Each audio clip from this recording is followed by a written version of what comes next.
Guys, we got massive news. Of course, the Catl deal with NIO. Very big news. But first, we got to talk about deliveries. Okay, so weekly numbers.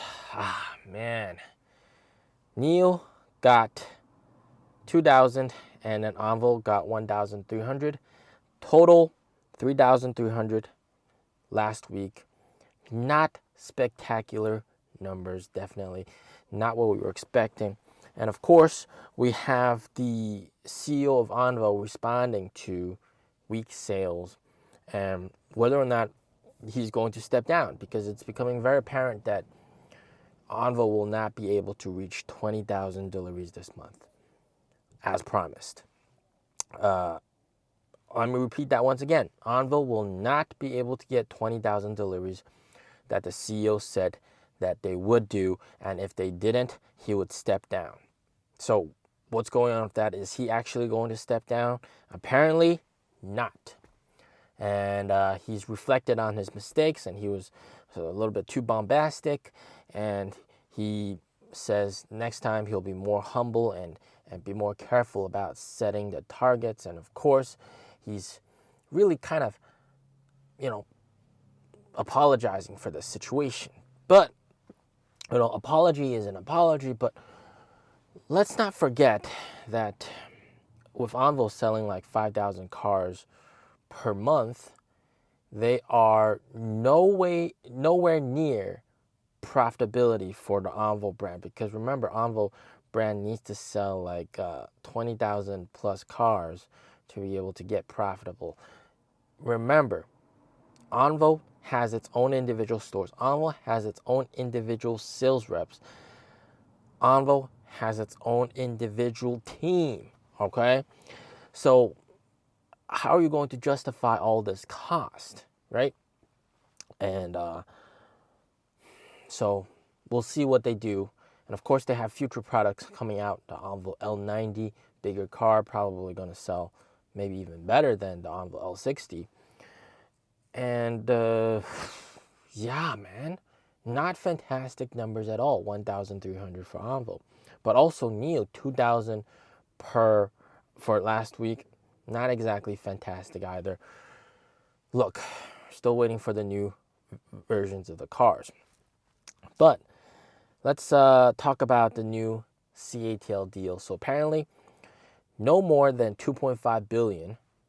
Is what the number is, 2.5 billion RMB that Catl will be sort of giving to NIO to bolster and create, basically work together to build their swap network together, basically.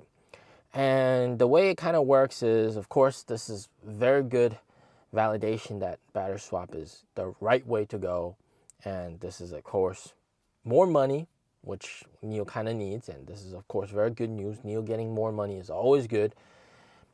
But also the deal involves Firefly. In the future, they will be using the chocolate battery swap system that the Catl has, which is very interesting because they said it's the future Firefly products, meaning the current Firefly car that has already debuted, that will still need its individual swap stations, and that will not be compatible with the chocolate battery swap station. So NIO will still have to build out individual swap stations for the Firefly car for this current generation of Firefly products. So in the future, they're not going to have to build out more Firefly cars. But this also means that right now, right, if you're a Firefly customer and you're looking at this, okay, and I'm not saying you shouldn't buy this car, I'm saying you should absolutely buy the car, but does that mean that Gen 2 Firefly cars will have access to more swap stations than Gen 1 Firefly cars? Yeah, that's kind of what it's saying, okay? That's kind of what it's saying, because Gen 2 Firefly cars will be able to swap at the new Firefly swap stations owned by NIO, and then also the Catl chocolate battery swap stations. So you got all those stations to choose from. Whereas the first gen Firefly car will only be able to swap at the Firefly swap stations, which we haven't seen what it looks like yet, and they haven't started deploying that yet. So, definitely something interesting to think about. I kind of wish that this generation of Firefly cars also use the CATL chocolate battery swap station, but it seems it's too late for that. And they already designed the battery and everything.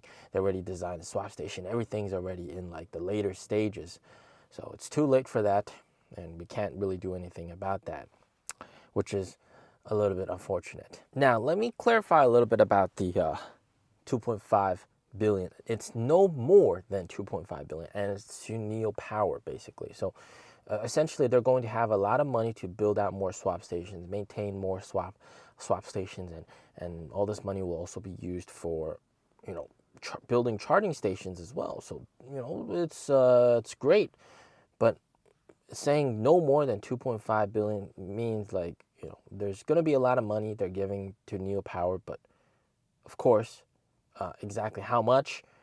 Probably in the high 2 billion RMB mark. Yeah, but that's interesting. And also, giving it to NIO Power means it's not exactly directly NIO's money, it's NIO Power's money. Like NIO owns a significant amount of NIO Power, and other companies like CATL actually also owns a little bit of NIO Power as well.